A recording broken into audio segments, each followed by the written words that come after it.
My 4-year-old daughter suddenly exclaimed. Grandma who passed away is telling us to run away right now. It was late at night when we were staying at my in-laws' house. I was puzzled and asked, "What do you mean?" My daughter took my hand, urging me to go outside. As she shared her story, I was left speechless. She has always possessed a mysterious ability, and in that moment, fear overwhelmed me. I never imagined that person would be involved in something like this. I've never been more terrified of human beings. Michael, who is 4 years younger than me, and I met when I was 34, and a year later, we got married. We built a house about a 10-minute drive from his parents' place and started our newlywed life. Olivia, let's be happy together from now on. He was incredibly kind, and his parents, who raised him, welcomed me warmly. Michael works diligently every day to become the successor to his father's company. To support him, I quit my full-time job and started working part-time with more flexible hours. Then there's my sister-in-law, Sophia, who scoffs and says, "Working part-time? Aren't you just relying on Michael to take it easy?" She's never been fond of me since our early days of marriage. Sophia is around the same age as me but enjoys the single life and lives alone. She looks like a career-driven woman, if you ask me. I used to admire her lifestyle and respected her. I even thought that if I had continued working as a full-time employee, I might have ended up like her. Sophia often makes Michael run errands for her. "Michael, I want some ice cream. You can use the change however you like." He complies, and it's a common conversation we hear when everyone gathers at the in-laws' house.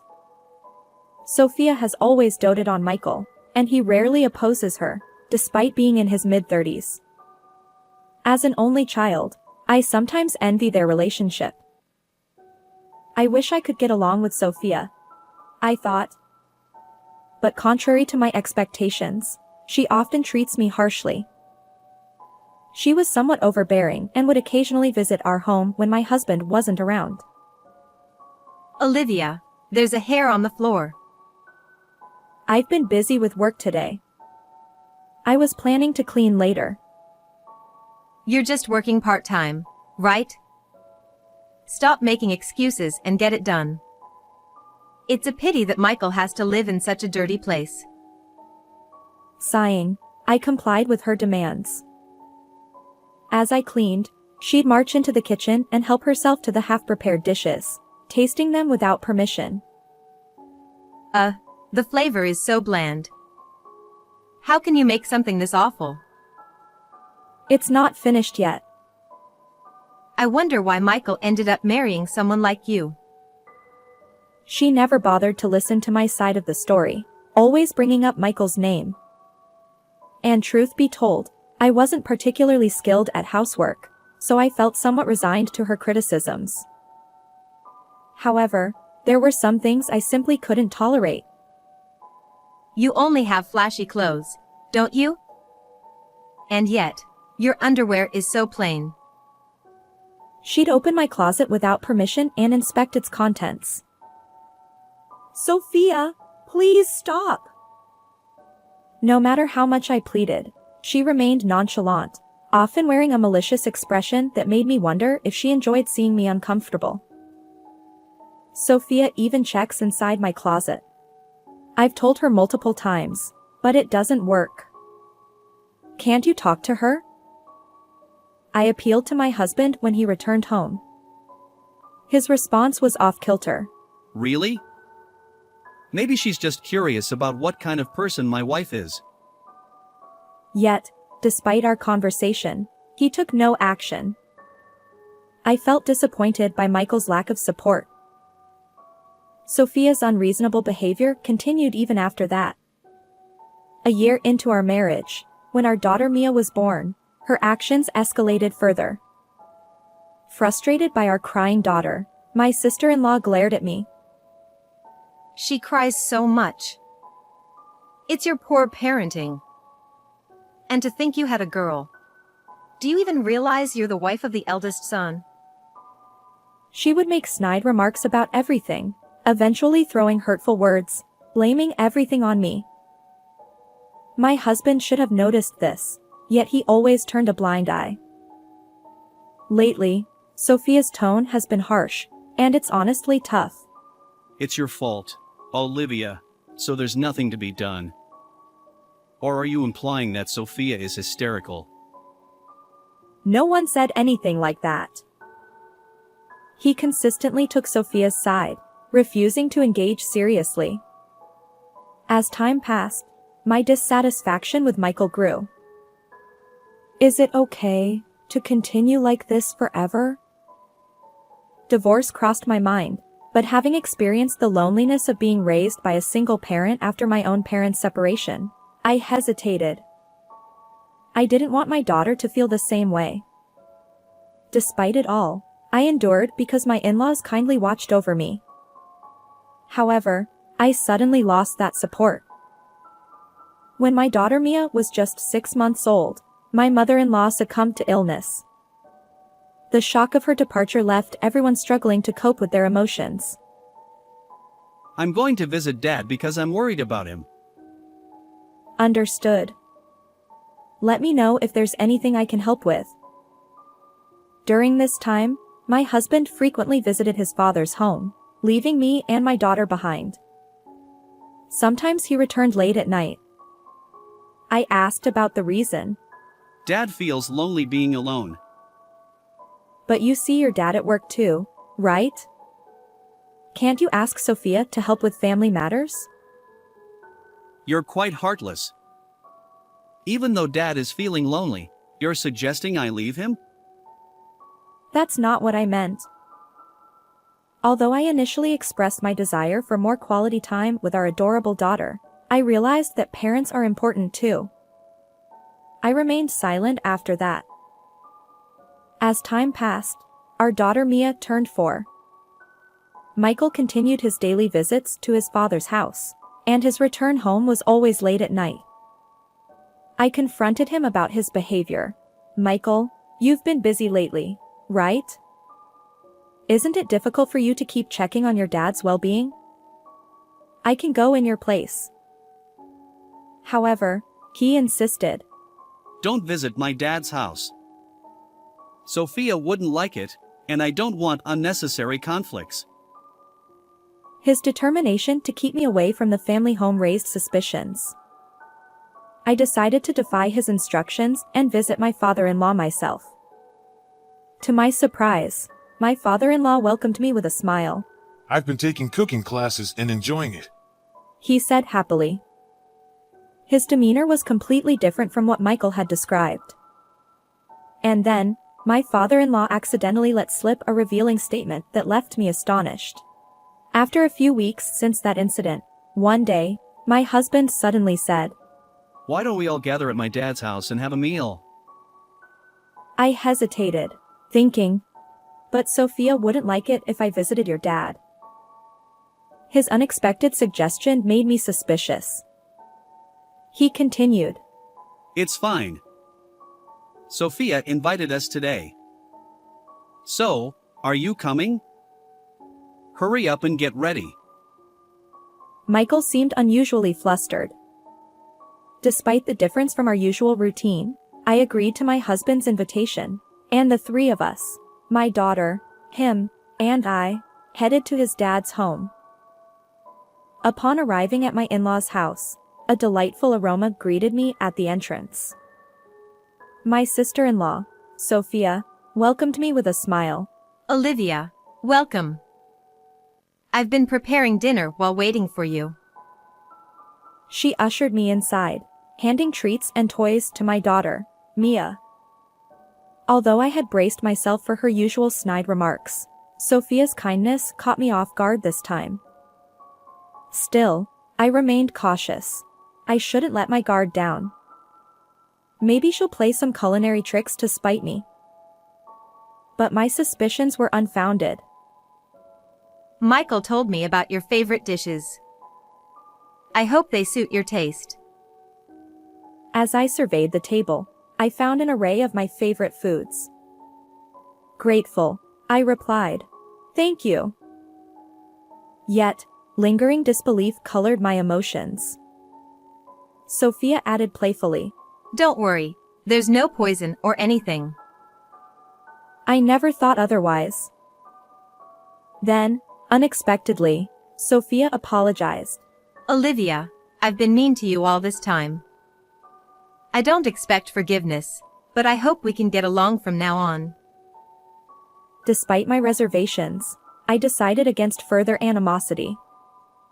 I smiled back at Sophia, willing to make an effort to bridge the gap. Great. Since we're the same age, let's chat about various things. Oh, how about staying overnight today? But I haven't prepared anything. You can use my cosmetics. Right? Let's do that. Michael, it's fine, isn't it? Caught up in Sophia's pace, I had no chance to refuse. I guess this is an important step toward getting along. With that thought, I decided to accept her invitation. Sophia was a great conversationalist, and before I knew it, I was genuinely enjoying our time together. The hours flew by, and the three of us, our family, ended up sleeping in the room with my late mother-in-law's memorial portrait. I must have misunderstood Sophia. From now on, I'll try to be more understanding. That's great. I'm happy that you two are getting along. As our daughter slept soundly between us, I drifted off into a dream. However, it was in the middle of the night. Mom, we need to escape right now. Grandma, who passed away, said so. Mia suddenly shouted loudly, jolting me awake. Startled by her voice, I sat up. What? What's going on? Despite my grogginess, I sought confirmation from my daughter. Since my mother-in-law had passed away when Mia was around 6 months old, she shouldn't remember anything. I wondered if Mia was still half asleep, but her eyes were wide open, and she wore an anxious expression. If we stay like this, we'll be killed. Mia tugged at my hand, urging me to leave the room. As I glanced to tell my husband about the situation, he wasn't there. He should have been asleep. Where could he have gone at a time like this? But I couldn't dwell on that now. I chose to trust Mia's words and escape. Actually, my daughter possessed a mysterious power. When my friends were all pregnant one after another, she accurately predicted the gender of each baby in their bellies. She also warned me when Michael was about to get injured. Michael did indeed hurt himself by slipping on the stairs, but luckily, it was just a minor sprain. However, since that incident, both Michael and Sophia started avoiding Mia, saying she's creepy. It's natural for some people to feel that way, so we decided to keep this power a secret between Mia and me. Grandpa needs to escape with us too. Mia stopped in front of her grandfather's room, entered, and gently shook him awake. Grandpa, wake up. Quickly. We'll explain later, but please come with us and escape. Startled by our urgent voices, my father-in-law jumped up, though he seemed puzzled by the situation. Despite his initial hesitation, he eventually agreed to go outside after hearing Mia say, Grandma told us to. When we reached the entrance, I noticed that my husband and sister-in-law's shoes were strangely missing. Furthermore, there were no cars in the parking lot, neither of theirs. Could it be that what Mia said is related to both of them? We decided to walk back to my house, but while it would take only 10 minutes by car, on foot, even for adults, it would be over an hour. I called my mother and asked her to pick us up. As we arrived in front of my house in my mother's car, I noticed that the lights were on inside. And to my surprise, Michael and Sophia's car was parked there too. Mom, I hate to ask, but can we stay at your home tonight? I had an uneasy feeling, and entering the house as it was might be dangerous. And so, we sought refuge at my mom's house. That night, my mind and eyes remained wide awake, and I couldn't sleep. As the morning dawned, I couldn't shake off the meaning behind my daughter's words. So, I borrowed my mother's car and went alone to my in-laws' house. To my shock, the grand, imposing house that had stood there just a few hours ago was now reduced to charred remains and skeletal framework. Wait! This can't be real! Several fire trucks, police cars, and ambulances lined up in front of the in-laws' home, surrounded by curious onlookers. On the other side of the yellow tape, Michael and Sophia were speaking with police and firefighters, explaining the situation. I slipped into the crowd of bystanders, hidden from their view, and observed the unfolding scene. After a while, some of the emergency vehicles departed, and the onlookers dispersed. The once crowded area in front of the house now stood empty. Hiding in the shadow of a nearby car, I listened to my husband and sister-in-law's conversation as they stood outside the taped-off area, gazing at the charred remains of our once grand house. It really went up in flames. The useless Mia and Olivia should be dead by now. They won't be of any help. If they survive this, it's a miracle. Once things settle down, I'll remarry my affair partner and make her child the legitimate heir to this house. The horrifying words echoed in my ears, leaving my legs trembling so much that standing became a challenge. Since Dad probably kicked the bucket too, the inheritance is ours. And the company will be mine soon. Michael and Sophia exchanged laughter as they discussed their sinister plans. What terrible people! I can't forgive them. Fueled by fear and anger, my entire body shook.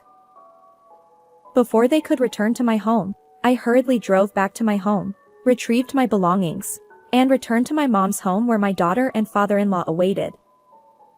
And there, I shared the events from earlier at the in-laws' house with my father-in-law. There's something you need to know. Oh my. How could this happen? I absolutely cannot forgive it. His face twisted with shock and rage, and together, we decided on revenge against my husband and sister-in-law. That evening, I left Mia with my mother and stood outside my home's front door with my father-in-law. I reached for the intercom, but then I hesitated. This was my own house. There was no need for that.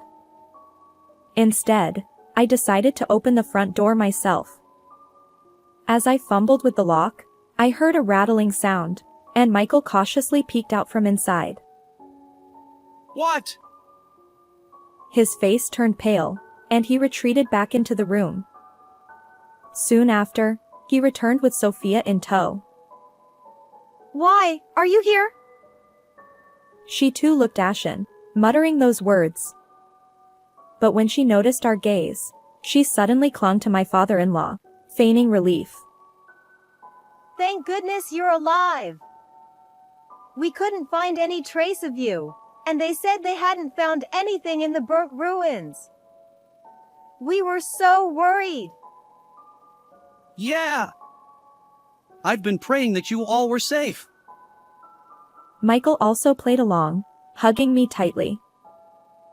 I pushed his arms away and distanced myself from my husband. Hands off. Through Mia, your mom helped us. Mom? But she passed away 4 years ago. Exactly. Don't spout nonsense. Are you going to talk about Mia's mysterious abilities again? It's truly unsettling. Both of them furrowed their brows and vehemently denied Mia's words. Well, fine. Let's go inside for now. After all, this is my house too, and your dad is here. I pushed them aside and ushered my father-in-law into the house.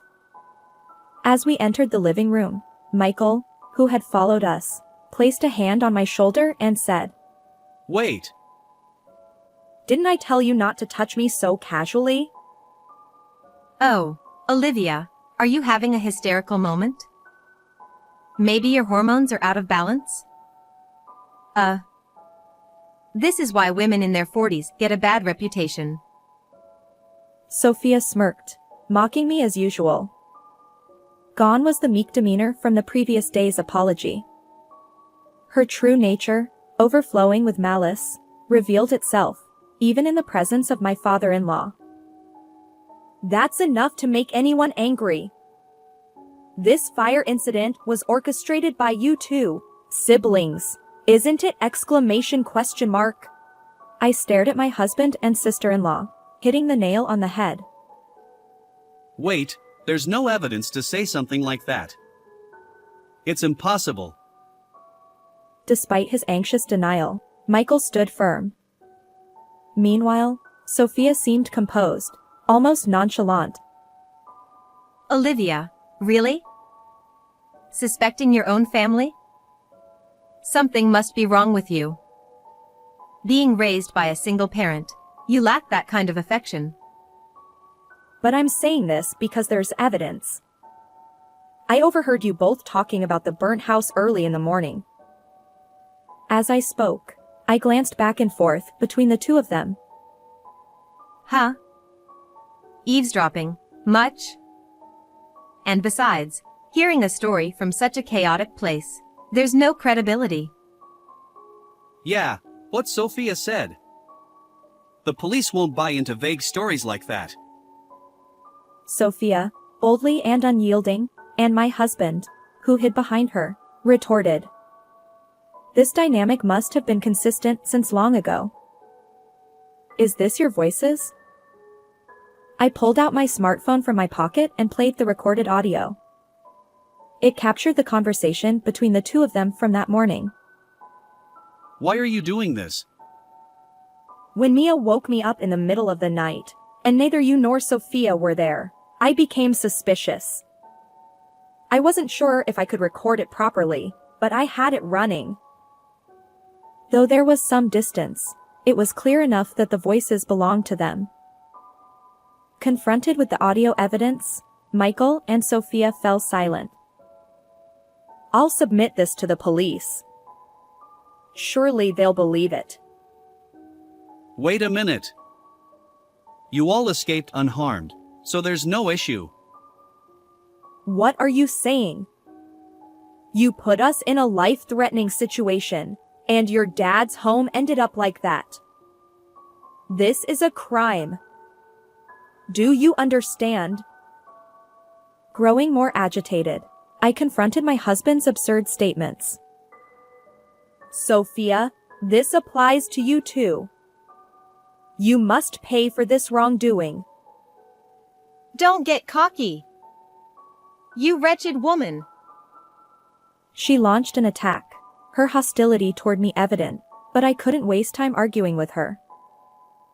Here we go, I said, taking a deep breath and locking eyes with the two of them once more. By the way, what do you mean by waiting for the heat to die down and then remarrying your affair partner, legitimizing a hidden child? Well, Michael seemed caught off guard by the direct questioning and stumbled over his words, eventually falling silent. You thought you could just stay quiet when it became inconvenient? But there's evidence. This woman, right? I confronted them, brandishing a photo I'd pulled from my bag. Ha!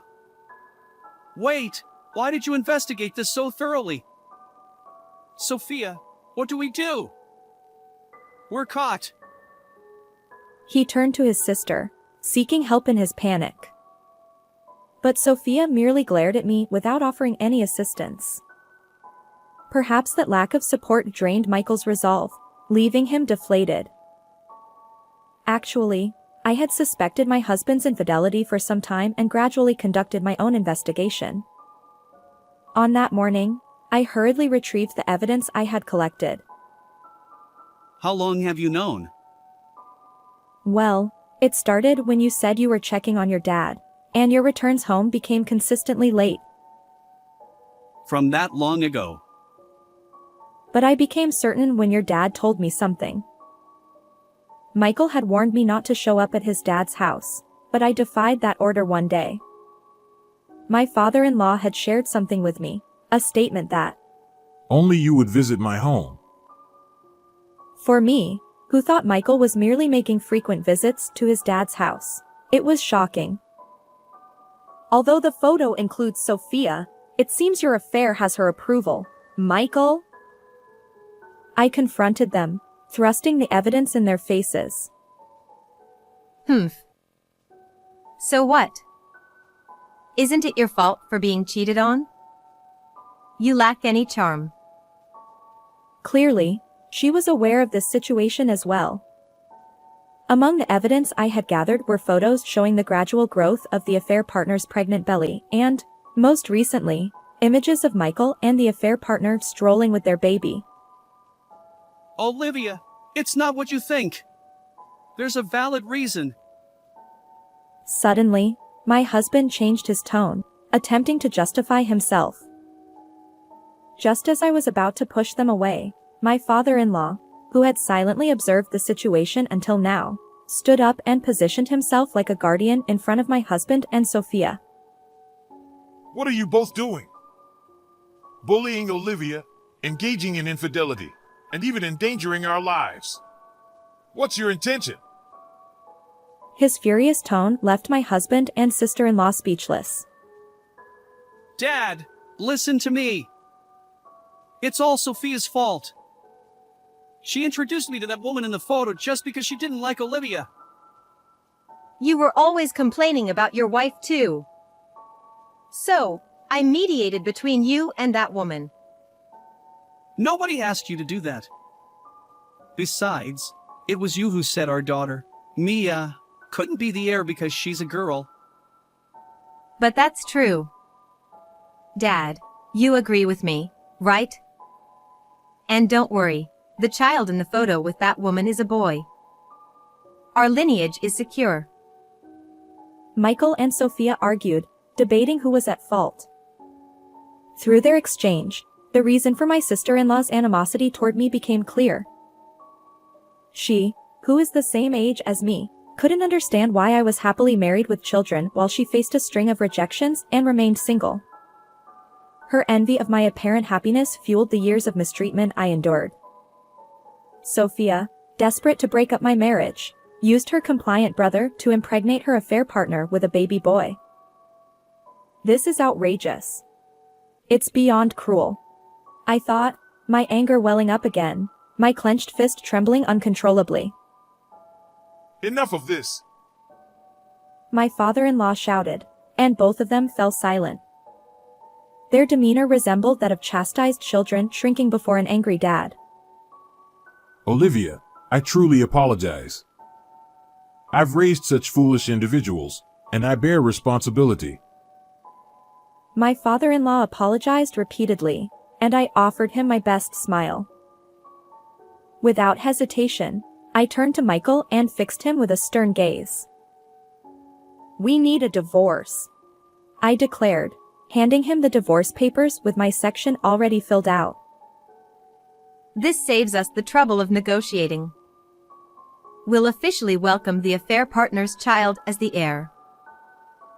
Sophia snatched the papers from my hand before Michael could even react, dancing with apparent delight. Yeah, that settles it. Michael echoed in the same tone as Sophia.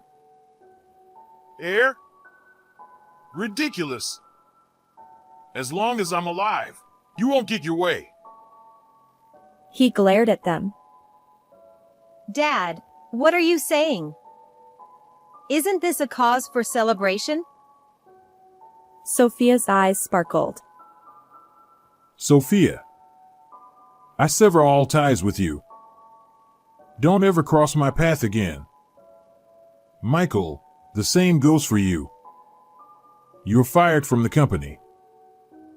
And so, my father-in-law delivered his verdict to the two of them. Wait a minute. Without me, the company would collapse. Is it okay to do this? Exactly. If you sever ties with us, you'll be all alone. And what about the inheritance? Their concerns ultimately revolve around money. Upon hearing this, my father-in-law's expression momentarily revealed a hint of sadness. You're both strangers to me now. The company and the inheritance are irrelevant. What? Sophia erupted in anger, while my husband, flustered, tried to reason with his father. Dad, reconsider. He shook his father's shoulders, pleading. The heir will be Mia, my grandchild who saved our lives. With that declaration, my father-in-law let out a heavy sigh. Wait. Mia is my child, so I might still get a share of the inheritance, right? Michael grinned, asking me an audacious question. In this situation, I couldn't help but question his nerves. She doesn't want to see you. After everything that's happened, she's scared, and there are hardly any memories between you. I replied firmly. But I'm her father. I won't allow it. Nevertheless, this is the result of your inaction over the past 4 years. After the divorce, I'll respect our daughter's wishes and won't allow visitation. I don't want that. I don't want a divorce. Olivia, please. Michael wailed loudly, clinging to me. Olivia, I apologize for everything. Please convince Dad to reconsider. Even Sophia, seeking mediation, pleaded with me. Although you two might be preoccupied with divorce and estrangement, both of you need to go to the police now regarding the fire incident. Do you understand? Please don't involve the police. I'll be a better husband and dad. I won't let Sophia manipulate me anymore. Let's start anew as a family of 3. Seriously, don't bring the police into this. What about my hard-earned career?